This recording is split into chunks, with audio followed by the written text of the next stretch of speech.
É possível favorecer a conservação da natureza através da observação de aves.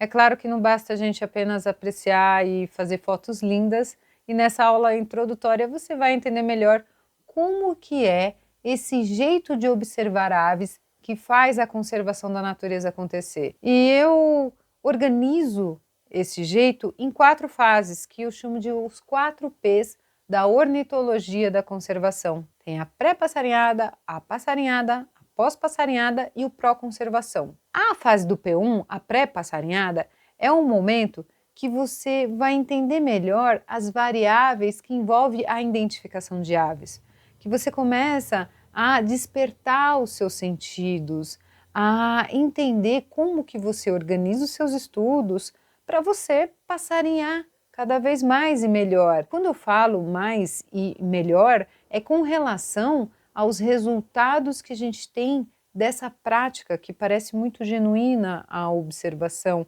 mas dependendo de como ela é feita, a gente pode ter resultados positivos ou negativos. E eu quero dizer com isso que, dependendo do jeito que você realiza a sua observação, as suas ações no ato de passarinhar pode comprometer essa biodiversidade que a gente tanto ama, mas não de uma forma intencional, é óbvio, né? Acho que todo mundo que está aqui gosta, ama as aves e quer fazer algo diferente, quer fazer algo pela conservação. Então, é mais para você entender que na passarinhada, dependendo do que a gente faz, pode ser um problema. Depois que termina a passarinhada, tem a pós-passarinhada. Então, para conservar a natureza, não basta a gente estar no campo, olhando o passarinho, fazendo fotos lindas. A gente depois vai entender como é que a gente organiza esses registros, seja foto, seja a observação em si, anotações, listas, como que a gente faz de uma forma que a gente consiga alimentar as redes de pesquisa, que vai ser ali a base para poder suprir, auxiliar projetos de conservação. E a gente até poderia encerrar na terceira fase, só que a gente vai além, a gente vai para a fase 4, na pró-conservação. É justamente para aquela pessoa que quer ter essa conexão com a natureza de uma forma mais profunda no seu dia a dia, mesmo que more em uma grande cidade, isso é possível e você vai entender melhor isso através dessas fases que compõem o treinamento Happy Birding, que é o THB, o nosso curso online de ornitologia da conservação. É claro que ele não nasceu num passe de mágicas, assim, é um método que eu venho estruturando, alimentando, delineando ele ao longo da minha vida. Eu me chamo Rita, sou bióloga, especialista e mestre em conservação da natureza. Hoje eu trabalho com educação ambiental, com diagnósticos ambientais e também com o turismo de observação de aves. E essas diferentes áreas da minha vida, da minha carreira, me auxiliou a ter um plano pedagógico, a formatar o treinamento Happy Birding. É claro que assim, como todo método, ele não foi delineado para atender todas as necessidades, de forma alguma, né? Ainda mais falando de ornitologia, seria algo muito extenso. O treinamento, ele é para quem se importa com a natureza e quer fazer algo por sua conservação, mas não tem ainda muita noção de como que pode agir através dessa prática da observação de aves. Como é que você pode utilizar esse seu hobby a favor de causas ambientais. Então, é para pessoa assim que é iniciante, que tem dificuldade de identificação, que utiliza os aplicativos de uma forma trivial, até torna a atividade banal. Pensa comigo, se você está sempre ali fazendo a caminhada e tentando identificar as espécies só com um aplicativo, ele vem te dar as respostas prontas, como que é a sensação que você tem?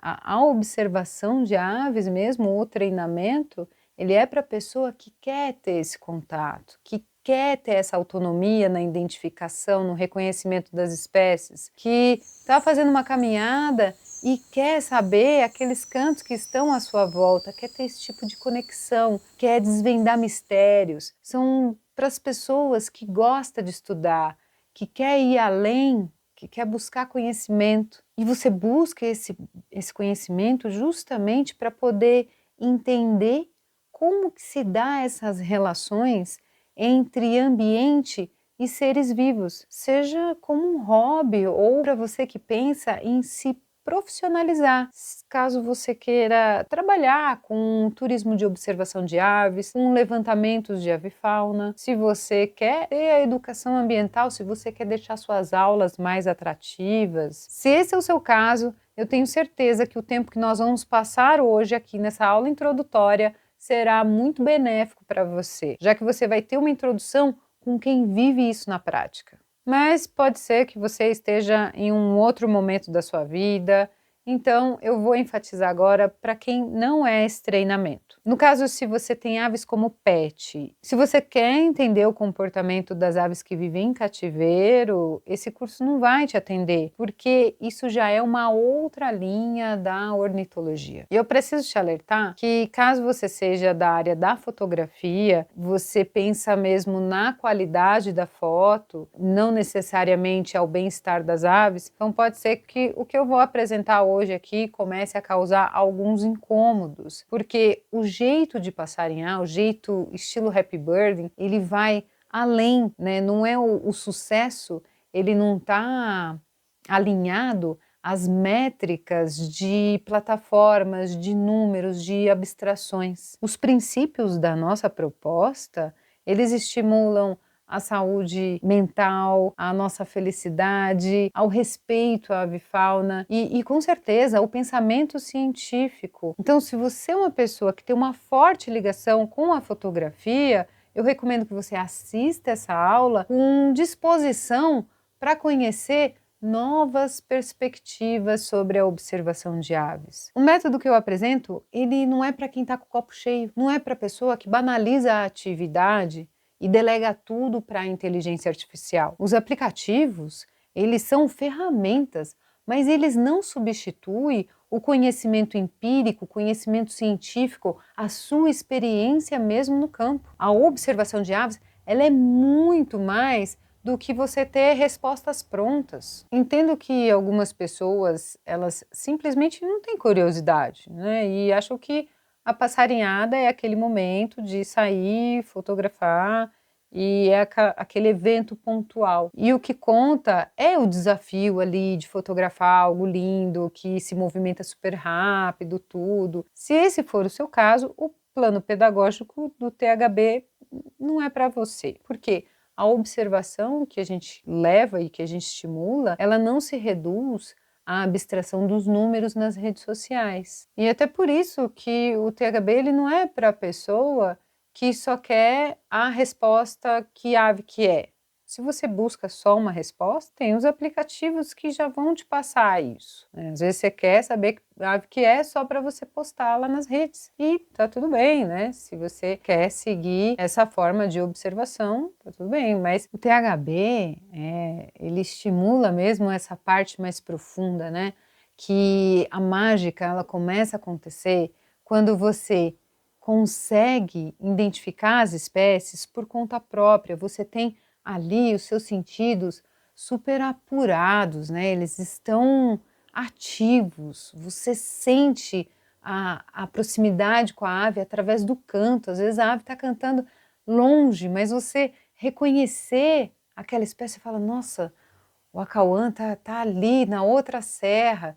É algo que mexe com a gente, que cria emoções e que fortalece essa nossa identidade de observadores de aves. É para quem valoriza o mistério, que entende que buscar essa forma de identificar é uma investigação, envolve ali uma análise, uma interpretação, porque é com esse conhecimento que você vai ter uma proximidade com a natureza no seu dia a dia. E isso te leva a uma interação sensível, uma interação genuína. Então esse plano pedagógico que eu vou apresentar, ele é estruturado para dar autonomia na identificação das aves e poder ampliar a sua capacidade analítica, mesmo que você more em uma grande cidade e que você não seja formado na área. Para que você tenha um panorama sobre o perfil que pode se beneficiar com o THB, veja aqui o que os nossos alunos estão falando sobre esse método. Super valeu a pena estar no THB. Primeiro por desenvolver esse olhar clínico. Nossa, é um estalo assim, né? Você começa a perceber mais, escutar mais, enxergar mais, você vai desenvolvendo o olhar clínico. Estou no começo, mas eu percebo que isso tende a aumentar.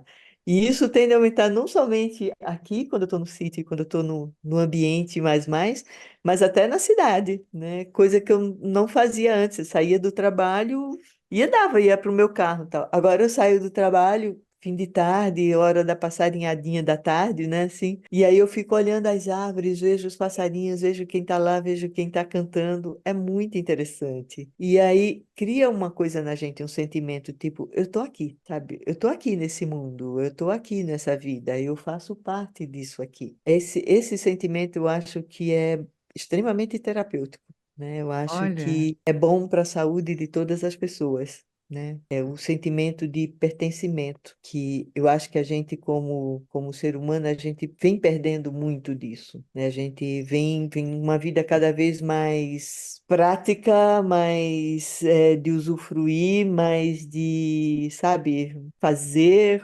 ver, fica o tempo todo em rede social, ou tem que fazer isso, tem que fazer aquilo, mas a gente não se sente parte. A gente costuma até dizer, né? Ah, eu amo ir na natureza. Não, cara, você é a natureza. Então se ame, por favor, né? Se ame. Então essa coisa de se perceber natureza é muito a pegada desse curso. Acho que foi uma das coisas que mais me tocou, sabe? Assim, a forma como vocês lidam, dirigem o conhecimento, organiza a forma da gente conhecer, vai organizando, mas traz muito desse sentido, sabe? De, pô, eu sou parte disso aqui. Quando a gente passou assim a conhecer essa questão de observação de aves, também foi quando a gente adquiriu ali a área do sítio, porque lá é uma região de observação. Mas as pessoas que vão observar ali, que a gente via, são assim pesquisadores, fotógrafos, e nós não somos nenhuma coisa nem outra. Então, o curso THB para a gente foi uma oportunidade assim, para a gente que não sabe nada, poder aprender também. Essa curiosidade que a gente tinha de poder identificar vendo o pássaro, ouvindo o pássaro, né? Que às vezes você só ouve e não vê, mas poder ouvir falar, ah, esse aqui que está cantando, é aquele ali que está cantando. Com o curso é que a gente está tendo essa oportunidade. Tudo até agora para a gente foi muito interessante, porque foi novidade. Mas, assim, a mim, o que chamou bem a atenção é a divisão, né? As espécies, a gente não imaginava que ia ter tanta, né? A ordem, a classe, a família. Me conscientizou que eu não sou a parte da natureza. Eu faço parte da natureza, né? Eu não estou alheio. Tudo que atingir a natureza, positiva ou negativamente, a minha atinge, porque eu estou inserido, eu sou da natureza. Isso me deu essa consciência forte de fazer parte do local onde você está vivendo, que você interage, você não é algo separado e consegue viver dessa forma. Não, pelo contrário. Da minha vida depende dos outros e dos outros depende a minha vida. Isso para mim está muito forte. Para mim é a sensibilidade mesmo, essa questão do fazer parte da natureza, né? Assim, essa consciência nos torna mais sensíveis a perceber o contexto que a gente está envolvido, né? Vivia tão assim na correria que a gente não observava o que estava à nossa volta. Era sempre aquela preocupação com o horário, com o compromisso, né? Com o trabalho, com os afazeres. A gente começou a fazer caminhadas assim, você vê as estações do ano, cada época, as árvores com uma coloração, a natureza que vai mudando. Então, e isso a gente não via, não observava.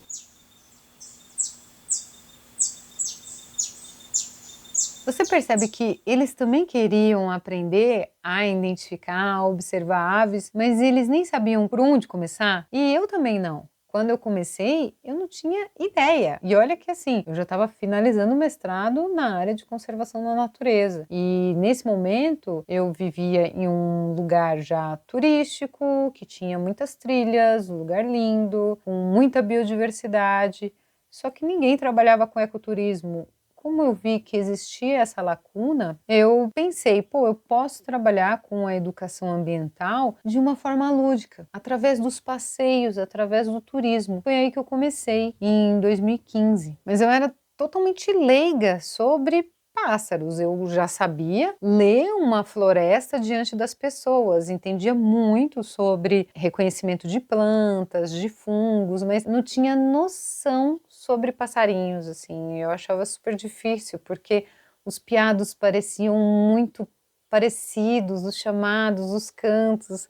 Eu não tinha, acreditava que eu não tinha um ouvido musical, sabe? Mas aí, aos poucos, conforme eu fui reconhecendo uma outra ave, fazendo as guiadas e vendo como as pessoas também se importavam. Ali, quando eu comecei a trabalhar com o ecoturismo, eu consegui ver que muito mais que conscientizar, as aves, elas conseguem sensibilizar. E a sensibilização, ela é essencial para a gente conseguir ter ações que são voltadas à conservação. As aves demonstram um poder de fazer as pessoas repensar os seus valores. E conforme eu fui trabalhando tudo com o tempo, eu fui até parando com as outras atividades que eu desenvolvia com o ecoturismo e foquei somente na observação de aves. Até que começou a aparecer projetos com pousadas, com escolas, e eu comecei a dar aula para o ensino infantil e ter ali iniciativas com educação ambiental através da observação de aves. E foi justamente nessa época que eu comecei a entender melhor as dificuldades que as pessoas têm durante a prática da observação de aves, principalmente onde a gente vive, né, a Mata Atlântica. Os desafios que esse bioma impõe para quem deseja encontrar os passarinhos, observar, me levou a organizar os meus estudos e elaborar treinos específicos para eu poder aprimorar minha capacidade auditiva a ponto de reconhecer as espécies através da vocalização, para eu conseguir ter essa autonomia em reconhecer as espécies. E na medida que eu conduzo pessoas leigas na observação de aves, eu consigo me ver nessas pessoas, né? Desde as ações mais ingênuas até nas observações mais complexas, né? E atitudes que compromete a integridade da biodiversidade. E essas pessoas, às vezes, fazem determinadas ações não por maldade. Existe um consenso, todo mundo que é observador quer fazer algo pela natureza, se importa com ela, mas muitas vezes acaba prejudicando sem nem saber que está prejudicando. Eu já cometi esses erros. Eu lembro no começo,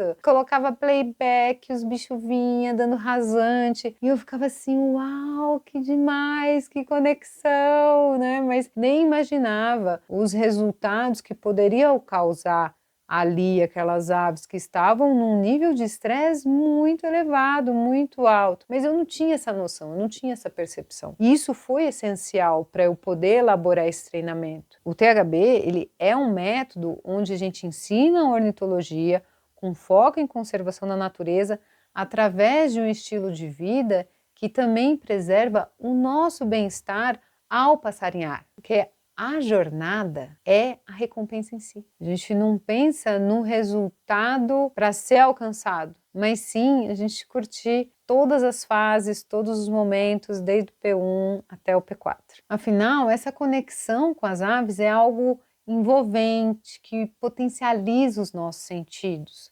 Tanto que levou o nome do treinamento, nosso estilo Happy Birding, algo que potencializa os nossos sentidos a ponto de nos fazer se sentir super bem, porque a gente está fazendo uma prática sem comprometer as aves. Para você ter uma ideia, quando eu estava formatando o THB para ele ser digital, porque eu já ensinava de uma forma presencial, e um dos alunos ele era uma criança de 12 anos. E momento antes, assim, de lançar o treinamento, a mãe me mandou uma mensagem que eu acho muito importante compartilhar aqui com você. E o Thier, uma criança que na época tinha 11 anos de idade, aprendeu com toda a metodologia de ensino dela a identificar pássaros. Então, com o auxílio dela, todo mês eles tinham aulas, então ela ia dando as dicas de como ele tinha que pesquisar, como que fazia para ter certeza se era uma espécie ou outra, enfim. O Thier é um menino que hoje é um observador de pássaros, que já identificou mais de 200 e tantas espécies e segue tendo aulas com a Rita, né? Para ele é muito rico todos os encontros que eles têm, porque a gente sempre está aprendendo. E essa não é uma paixão que ficou só com ele, se estendeu pra gente, né? Então, tanto eu como o Ricardo, meu marido, a gente simplesmente se apaixonou. E somos viciados. A Rita, eu falo que a Rita deixa qualquer um viciado em olhar passarinho. E passarinho, gente, independente de onde a gente viva, né? Eu moro no meio da Serra da Mantiqueira, moro no meio do mato, mas você vê passarinho em qualquer lugar. Então hoje, essa curiosidade que a gente tem de olhar para cima, né, de observar o que está ao nosso redor e de ter a curiosidade de saber quem é aquele pássaro e saber como descobrir qual é aquele pássaro, a gente aprendeu com a Rita. E como você viu, não só o Thier começou a observar aves, mas isso se estendeu para toda a família. É o que no treinamento a gente chama de efeito lago. É algo que acontece que a gente vai inspirando outras pessoas. Neste caso do Thier, como assim de outras crianças que eu também pude lecionar e incentivar aí esse caminho da observação de aves, eu percebo que ocorre uma coisa com os pequenos que também ocorre com a gente, com os adultos, que essa falta de planejamento. Todo mundo quer só o momento da passarinhada. A gente quer sair, ir para campo e achar que lá tudo vai acontecer, né? Que a gente vai começar a entender tudo por osmose, sei lá como. Mas não é assim que a gente vai aprender a reconhecer as espécies no campo. Não tem como você reconhecer algo que você não conhece. Se a gente vai direto a campo, a gente se frustra. Às vezes você nem consegue enxergar, você não consegue nem avistar as espécies. E rola aquele desânimo, você fala assim, nossa, isso não é para mim. E o que te falta mesmo é ter essa introdução, ter esse momento prévio. Então, como a gente não consegue ter uma avaliação da experiência, porque você não tem um preparo, você não tem uma base sólida para você conseguir ir a campo e reconhecer essas espécies e conseguir encontrá-las, aí pode ser que você tenha esse sentimento de que não é para mim, eu tenho muita dificuldade, eu sempre preciso do aplicativo. Isso é uma falsa sensação, tá bem? E você vai entender agora, porque a ornitologia, a gente aprende ela, não é na mata só observando, mas é o que tem por trás, como que eu me planejo. E é isso que você vai entender agora no P1, que é a pré-passarinhada. E essa fase, ela te prepara para você também despertar os seus sentidos e ser capaz de reconhecer as espécies, mesmo que seja através dos cantos. Pensa aqui comigo, como que você imagina que você vai ser capaz de identificar o canto de uma ave se você nunca se preparou para isso? Existem cantos que nem bate na nossa frequência que naturalmente a gente escuta.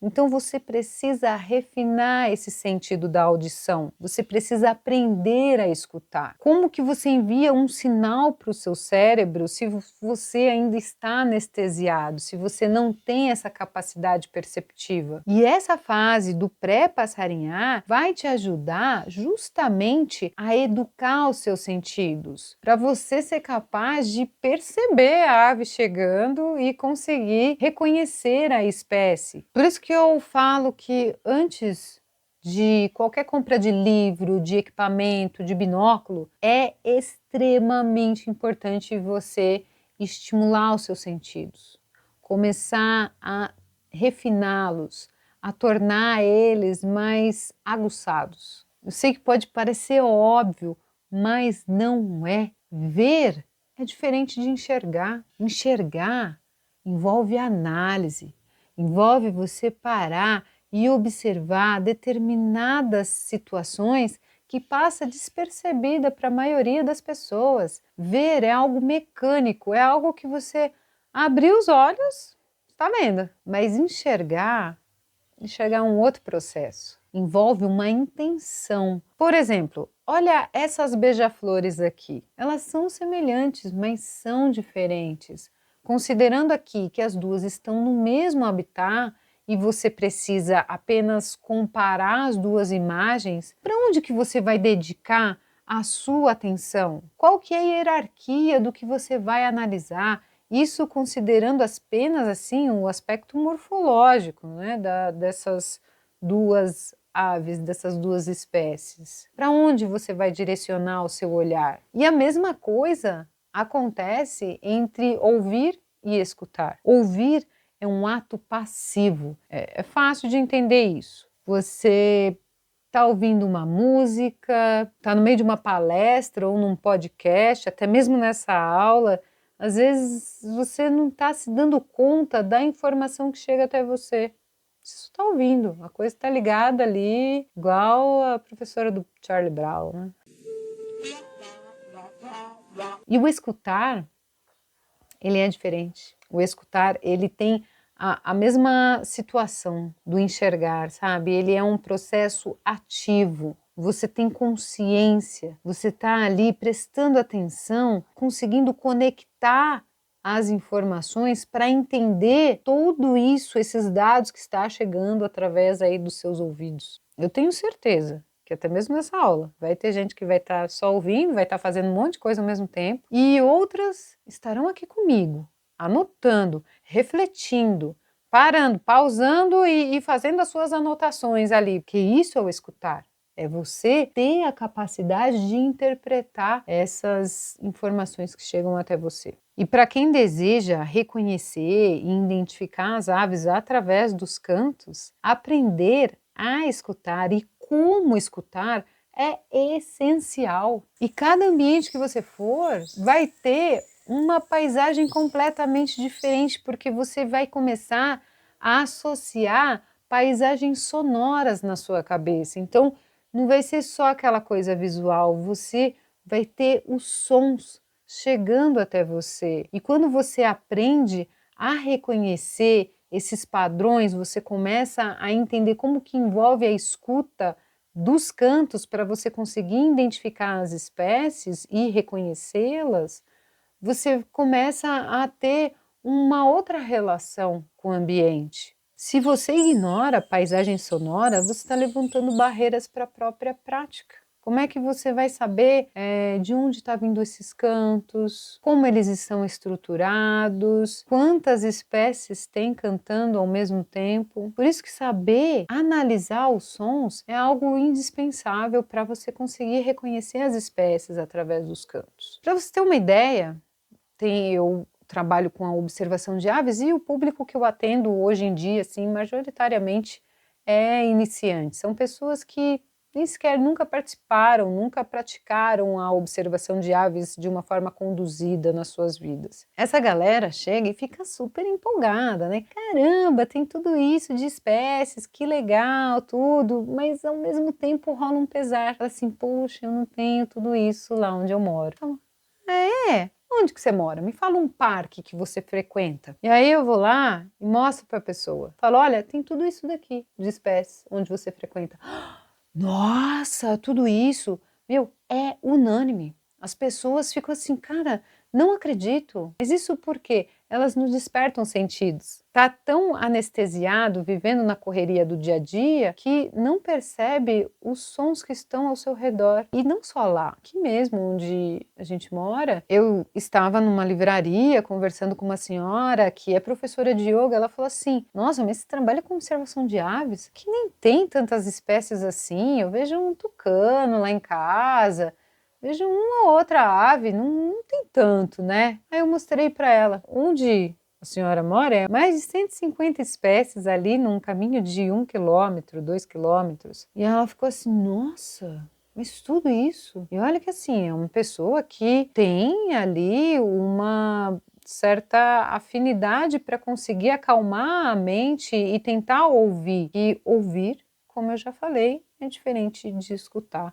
E escutar é algo essencial para quem quer reconhecer as espécies através dos cantos. E eu reforço muito isso porque ninguém pensa mesmo em fazer essa preparação. Muitas vezes a pessoa ela quer compensar aquela falta de habilidade com o equipamento, como se ele fosse suprir essa falta de capacidade. Né? E não é bem assim. Às vezes a pessoa até fala, ah, Rita, eu comprei a câmera, não achava ave, só depois que eu comecei a fazer os treinos que eu comecei a entender melhor como funcionava a observação de aves e aí eu pude aproveitar melhor os meus equipamentos, eu comecei a colocar eles em uso. E há quem já saiba que precisa mesmo de um método de preparação para poder organizar os seus estudos e a ponto de você chegar a campo e reconhecer as espécies. E nesse momento é quando a pessoa até às vezes trava, porque diante de tanta informação, o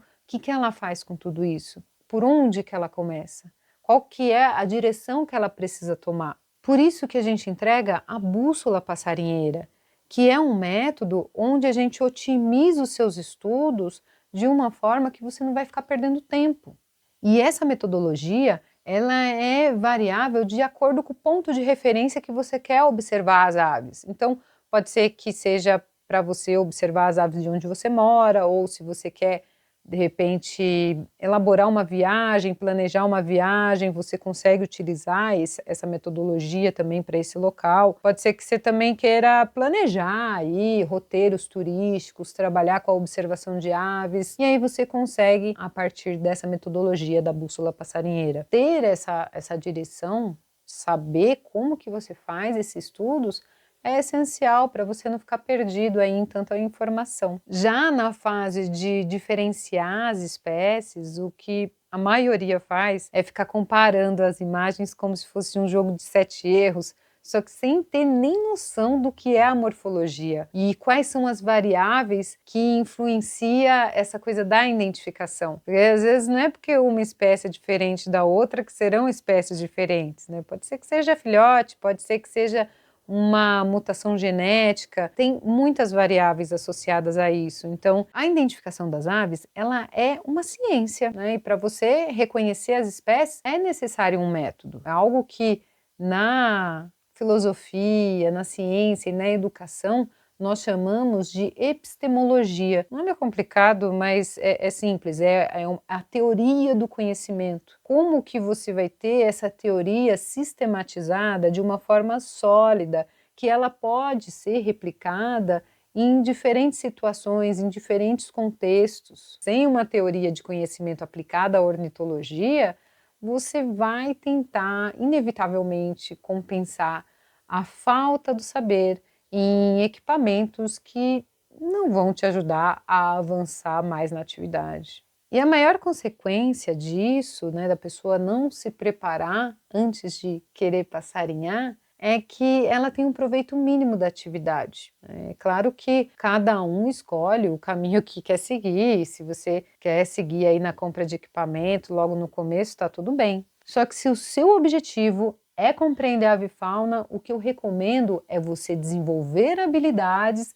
que vão tornar a atividade cada vez mais prazerosa. Olha aqui o que o Marco Antônio falou sobre essa abordagem do nosso método. Comecei, com o treinamento Happy Bird faz pouco tempo, não cheguei ainda a fazer nem 50% de todo o programa, embora faça pouco tempo, e foi uma surpresa tão agradável que me estimulou a fazer um início assim mais intensivo. O que eu percebo é que de fato é um caminho concreto, de técnicas e de conhecimentos que permitem sim avançar muito no que eu pretendia. Na verdade, até além do que eu pretendia, porque uma coisa que me chamou a atenção e fiquei muito feliz foi de perceber que há possibilidade de conhecer e reconhecer a vocalização. das aves, né? Porque fazendo as passarinhadas eu pude perceber que muitas vezes a maior parte das espécies que nós observamos não é uma observação visual, mas auditiva, né?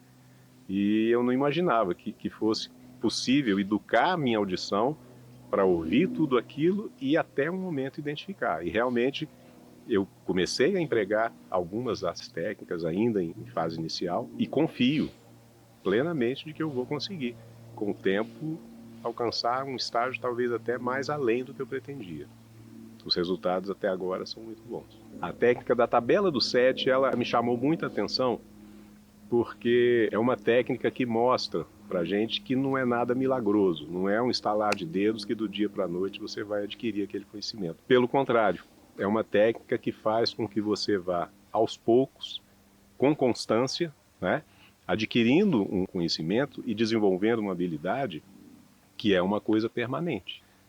No mundo que nós vivemos hoje, de tanta promessa de resultados instantâneos, né, eu confio muito quando eu vejo algo que é feito com disciplina, com constância e com ganho ao longo do tempo como resposta a essa disciplina e essa constância. Essa técnica particularmente me chama muita atenção porque ela é crível. Pelos passos iniciais eu percebo que alguma coisa eu já caminhei. E para quem deseja aprender a reconhecer as espécies durante a observação de aves, a pré-passarinhada ela é indispensável, porque você desperta os seus sentidos, aqui no nosso caso através dos treinos de APP, que é o aprimoramento perceptivo, você aprende a direcionar os seus estudos ali com a bússola passarinheira e você constrói o seu conhecimento através da tabela do 7. E tudo isso te leva a esse aproveitamento da passarinhada, que é o segundo P.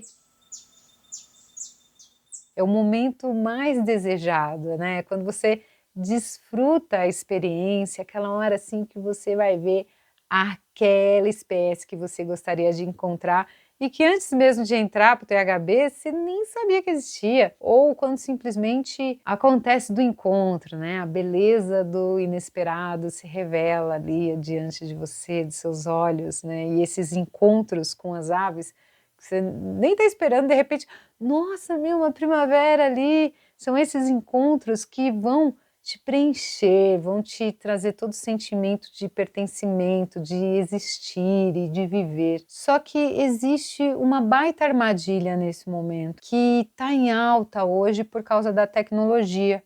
Você imagina qual que é? Delegar a própria experiência. Eu vou explicar melhor. Os recursos tecnológicos, eles existem, mas para auxiliar o seu aprendizado. Os aplicativos, eles são ferramentas. Eles não vão te substituir em campo. A questão da observação é um processo analítico. E até quando o aplicativo te dá uma resposta, o que você faz a partir dessa resposta? Você simplesmente aceita ela como verdade absoluta? Ou você questiona, você analisa essa resposta, você sabe como analisar? Sabe o que você precisa trazer ali como parâmetro para você saber se aquela resposta que você recebeu está certa ou não? Então, fazer questionamentos é muito importante para você conseguir utilizar os aplicativos de uma maneira que vai potencializar a atividade para você e não vai te travar ou simplesmente deixar a atividade, a observação num ciclo trivial. De onde virá a sensação de superação, de alegria, de conquista, que você está ali investigando, está aprendendo, está construindo um conhecimento? Aquela sensação de você ser capaz, ela te deixa assim vivo, né? Te deixa ali, uau, né? Isso mexe com a nossa autoestima. Quais as histórias que você vai ter se a IA já entrega tudo para você? O que você acha que precisa saber? Quais são os sentidos que estão sendo sufocados a utilizar de forma excessiva os aparelhos tecnológicos? Quem já começa na passarinhada sem ter um preparo, sem ter a epistemologia, a base de conhecimento consolidada, construída, a resposta em si de algo virtual já vai satisfazer. E nesse sentido, a atividade logo vai perder o seu encanto, né? Porque você descarta toda a experiência que você pode ter tá ali, ela acaba se tornando banal, porque é só uma resposta pronta na inteligência artificial. Até as novidades acaba não tendo diferença, porque se depender de IA se torna a regra e não a exceção, você pula o processo de identificação e de reconhecimento, que aliás são ações distintas. Na parte da identificação, você vai aprender a entender o que compõe aquela espécie. E já reconhecer é algo que você já conhece, então você já tem parâmetros, você já tem critérios para conseguir saber que espécie que é.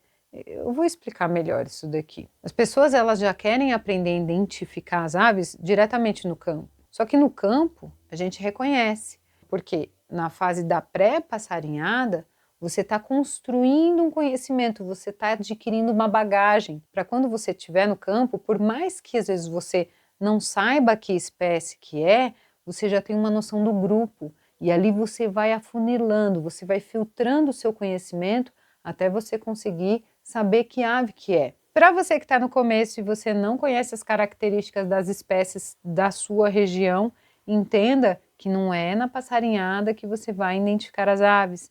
Primeiro, você estuda, para quando você for passarinhar, você estiver naquele momento mesmo de êxtase com os passarinhos, você conseguir desfrutar da atividade, você ser capaz de aprimorar o seu conhecimento, de você estimular o seu pensamento científico. Os recursos tecnológicos são para poder te ajudar em uma outra identificação e não sacrificar a sua autonomia na hora de passarinhar. Por isso que nós ensinamos no THB, nessa fase da passarinhada, o modo naturalista, que é você entender a ciência e desenvolver esse processo de investigação científica. Você aprende a usar os aplicativos, mas de uma forma que você chegue nas suas próprias conclusões. Você não usa o aplicativo só para obter as respostas, mas eles vão te empoderar no ato da atividade. Eles são para elevar o nível das suas perguntas, para quando você estiver passarinhando, você utilizar eles mais como uma ferramenta auxiliar e não como um fim em si. E ainda nessa segunda fase, eu te apresento as diferentes formas de passarinhar, porque é necessário ali você entender quais são as suas intenções, os seus objetivos, quais são as características ambientais, as condições sazonais, quando você vai observar as aves, o que você precisa considerar para você não ter nenhum imprevisto com relação à sua segurança. Tanto que no THB nós temos aulas que vão te capacitar para você entender o que você precisa ter para evitar passar perrengue no campo. Porque às vezes você não tem noção de tudo o que pode enfrentar ali numa passarinhada em diferentes ecossistemas, em diferentes ambientes. Por isso que a gente traz todo ali uma aula completa para você conseguir elaborar, organizar as suas saídas com segurança para você e para as aves. Concluída a passarinhada, a gente chega na terceira fase, que é a pós-passarinhada. É um momento que você vai conseguir identificar aquelas espécies que você não conseguiu reconhecer quando você estava em campo.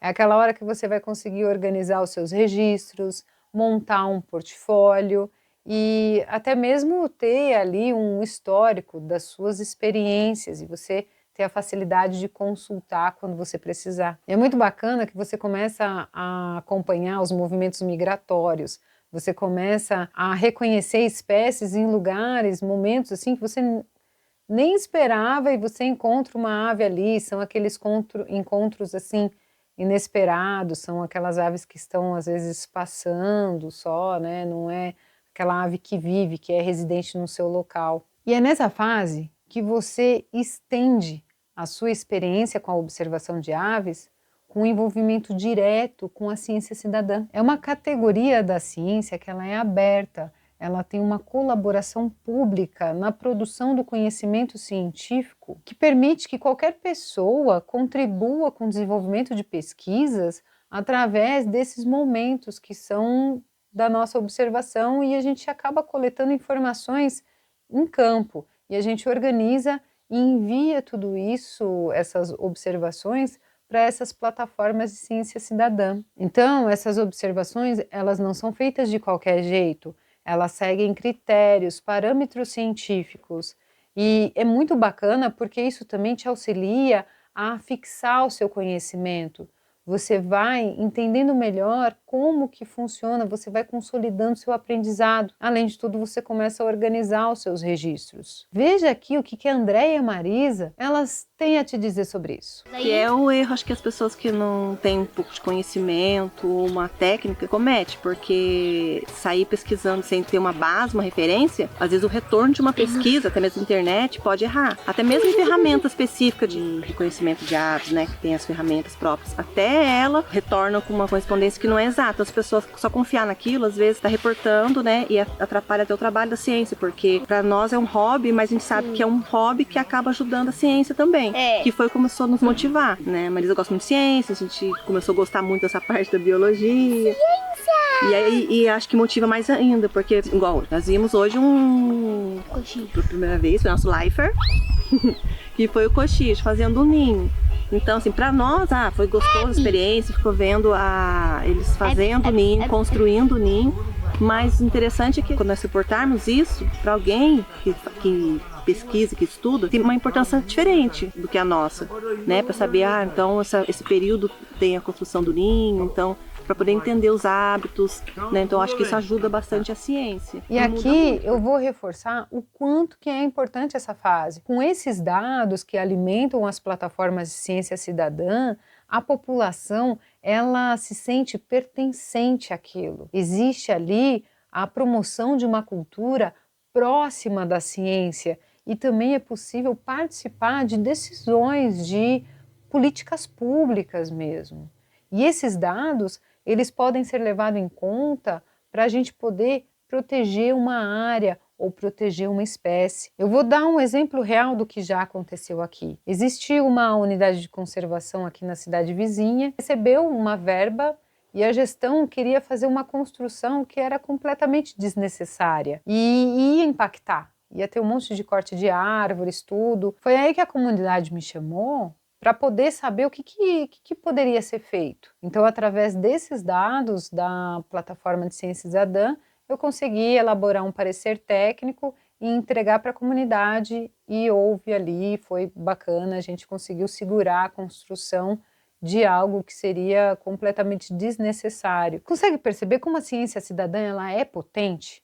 Porque ela envolve a comunidade, envolve a coleta de um grande volume de dados, de espécies migratórias, assim, é tanta coisa que na pesquisa científica tradicional seria impossível de se fazer, ou assim, seria algo muito caro, de verdade. A ciência cidadã, quando ela é feita seguindo os critérios, os parâmetros científicos mesmo, ela tem um poder enorme. É um modelo que fomenta o engajamento social, o pensamento científico, a educação ambiental, ela aprofunda a conexão ali das pessoas com a natureza. Então, a ciência cidadã, ela cultiva um senso de pertencimento e de responsabilidade coletiva pela conservação. Então, os dados coletados por essa modalidade científica, eles estão sendo utilizados agora para poder trabalhar a reintrodução de espécies ameaçadas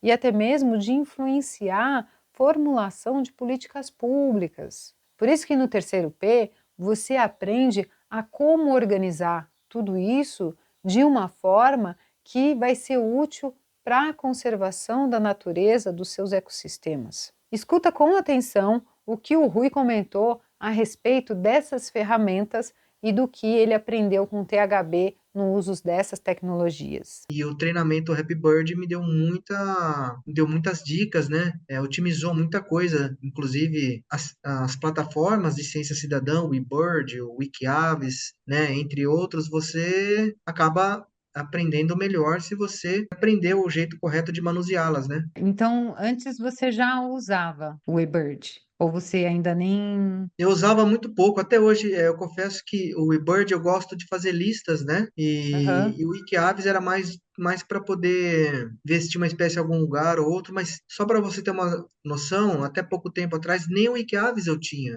Então eu vi como são ferramentas poderosas e comecei a utilizá-las um pouco antes, né, do treinamento, mas aí depois do treinamento eu comecei a aprender a manuseá-las com mais sucesso, né? Até o Wikiavis, então. O Wikiavis eu já tinha, o eBird acho que também, mas depois do treinamento eu comecei a ficar mais ativo do que eu era, por conta também das Ah, tá. ferramentas que eu fui aprendendo a mexer, né? Então você ficou ainda mais ativo aí.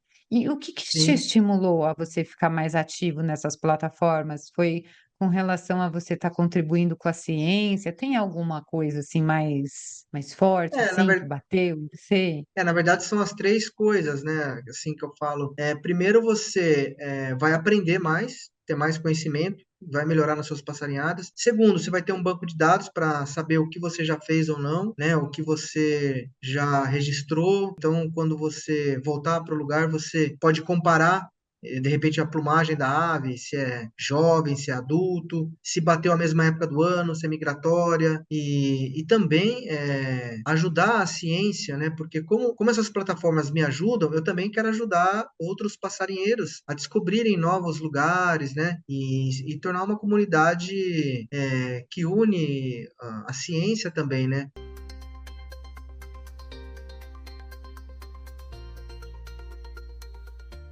Mas até poderíamos encerrar o treinamento com essas 3 fases, mas a gente vai além, porque entendemos que uma vez que a gente entra nesse caminho da observação à conservação, a gente adere um estilo de vida que é uma jornada, e por isso que existe a 4ª fase, que é a pró-conservação. E ela é totalmente dedicada a esse jeito de observar aves que faz a conservação da natureza acontecer. Ela está no campo da ética e da moral. E nesse contexto aqui, por ética, nós vamos entender o seguinte: ela está ligada ao comportamento individual. Ele é construído a partir de princípios, de valores. É como um modo de ser do indivíduo. Já a moral, ela está no campo da conservação da natureza. É delimitada por normas, por regras, por valores da comunidade científica nesse ramo da conservação da natureza. Portanto, sob o teto de uma moral, nós edificamos a nossa ética. E isso tudo tem a ver com o pensamento científico, com as pautas socioambientais, com a maneira Happy Bird de ser. É a forma que você vai passarinhar e você se sente feliz por você não comprometer aquelas aves que a gente tanto ama. É o jeito de passarinhar, ética, que faz a conservação da natureza acontecer, moral. E nessa 4ª fase, eu entrego o caminho para você entender como utilizar os métodos atrativos sem prejudicar as aves. Por exemplo, a técnica do acropássaros, que é o método atrativo que você utiliza o playback. Ele está aqui como uma das últimas aulas, não é à toa, é porque você constrói todo esse conhecimento, você entende quais são as posturas, quais são os comportamentos das aves que pode vir a demonstrar que existe um problema, que existe um estresse, e aí que você tem todo esse conhecimento já ali bem consolidado, bonitinho, formatadinho, que você consegue ser capaz de entender a forma que você vai conduzir esse tipo de atração, de atrativo das aves, ele está lá, não é à toa. Ele está ali por último, não está ali à toa. Você primeiro constrói tudo isso para depois você ser capaz de utilizar essa forma. A mesma coisa os comedouros. Comedouro você não vai fazer em todos os lugares de qualquer jeito. Você vai aprender a analisar o que você precisa considerar. Será que nesse local eu posso fazer um comedouro? Nessa época do ano eu estarei favorecendo a conservação da natureza se eu fizer um comedouro aqui? Se eu não fizer, o que eu posso comprometer? Então, o comedouro, eu conheço pessoas que são assim, combate o comedouro como se fosse uma coisa de outro mundo, mas comedouros, eles podem ser muito interessantes até para você fazer a regeneração de áreas degradadas, fazer a recuperação dessas áreas com esses métodos atrativos de aves. Então a gente estimula a criação de refúgios silvestres, mesmo para a pessoa que mora em cidade, você começa a ter uma noção do que você pode fazer para oferecer ali o abrigo e o recurso para aquelas aves, e não acabar oferecendo mais perigo, que a gente acaba vendo por aí, né? As pessoas querem fazer algo bom, mas elas não sabem como fazer. E aqui nessa fase, você começa a entender melhor como que você faz tudo isso. E como você começa a ter esse envolvimento com as aves e as pessoas começam a ver isso, elas te reconhecem como uma referência no assunto. E isso incentiva mais pessoas a favor da conservação. É o que a gente chama do fenômeno do efeito lago. E ela faz aqui parte dessa fase do pró-conservação, que é um momento no THB onde a gente apresenta os mecanismos de influência para a gente poder inspirar a conservação da natureza além da nossa área ali de convívio, né? Olha só o que Humberto, que é professor, ele falou sobre o quarto P da ornitologia da conservação. Antes de iniciar o treinamento Happy Bird, eu não imaginava que quebrar um galho, tirar uma folha de um local, por exemplo, próximo de um ninho, poderia afetar gravemente aquele ambiente. Antes do treinamento Happy Bird, eu não imaginava que caminhar com um número grande de pessoas, uma trilha, pudesse afetar aquele ambiente. Comecei a perceber que, para observar as aves, eu não precisava tocar um playback, por exemplo. Hoje, eu saio para as trilhas, raro, bem raro mesmo, tocar um playback, porque o treinamento ele me tornou mais sensível, ele me conscientizou ainda mais.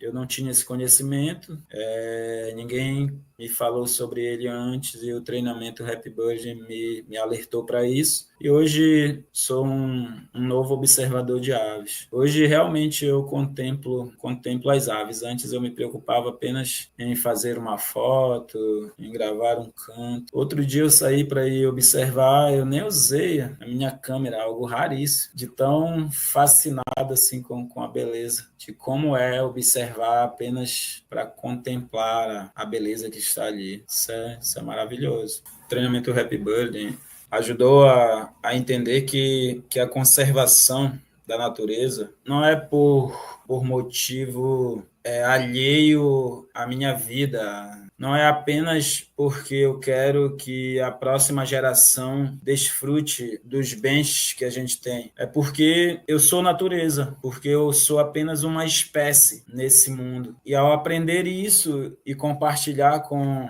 os sujeitos que estão na minha sala de aula, eles começam a ver a natureza de outra forma. Antes, para eles, a natureza era o sítio da vovó, que está distante a 200 quilômetros da cidade. Eles começam a entender de outra forma e começam a cuidar daquele pombo doméstico, começam a não jogar mais pedra, começam a falar, inclusive, para a vizinhança que eles são importantes para nós. Eles começam a perceber que eles também são natureza, que nós somos natureza e que nós dependemos das outras espécies. E aí não basta eu falar que a ave dissemina sementes. Eu levo eles para observar fora da sala de aula e eles, quando percebem que a ave está ali numa árvore de ficus, comem um frutinho e leva muitas vezes esse frutinho no bico e joga em um outro lugar, ou então pega um inseto que estava ali, como nós já vimos várias vezes, o bem-te-vi, o suriri, pegando barata, pegando lagartixa na escola. Quando eles começam a perceber isso e conectam com a minha fala,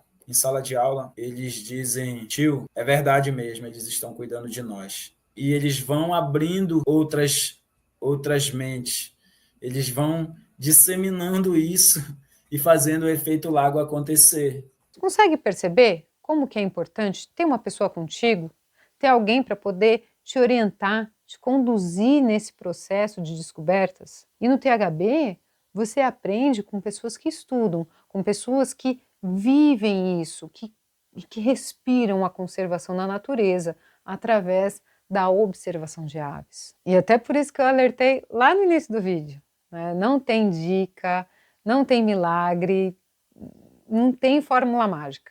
O que oferecemos é um plano pedagógico para poder otimizar o seu aprendizado, a fortalecer a conservação da natureza onde quer que você esteja. O treinamento Happy Birding, o THB, ele é um curso online, ele é denso, apesar de ser ali criado de uma forma didática, ele é um curso para ser estudado, para ser revisado, para ser colocado em prática. O valor do THB hoje é R$ 447.